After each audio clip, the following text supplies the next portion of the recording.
Mechanic Likes It, episode 4, the Dexter WCN washing machine. To begin with, on the Dexter washing machines, it's nice having the lower access door.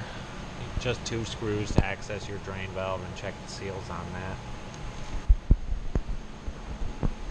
The older mechanical timers on these models are extremely reliable.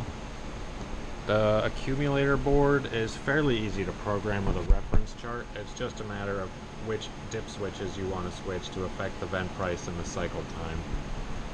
The older coin drops with a mechanical switch on the side are extremely easy to take apart and clean and continue using. The water valves that Dexter uses are among the easiest to rebuild. They are very simple to get the solenoids off of. The diaphragms are very easy to change, and unlike other brands of water valves, the hoses actually come off of the valve fairly easy.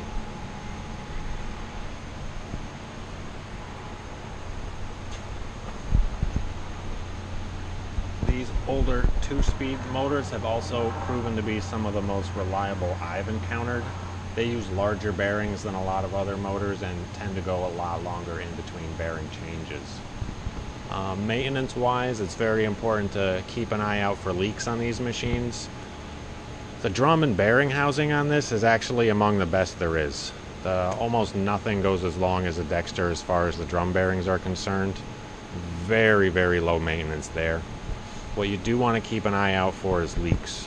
The drain tee on this machine is actually made out of steel, so you're going to want to periodically check on that and make sure it hasn't rusted through anywhere, causing another leak that may damage the frame of your machine. So stay on top of this guy. And the only other thing to maintain is over time you'll find that the Dexter doors get a little bit floppy. All you really have to do is take this hinge plate off, put it in a vise, and flatten it out just a little bit and put it back on. It'll tighten the door right back up. Keeping an eye on minor leaks is really all you have to do to get an extremely long life out of these machines.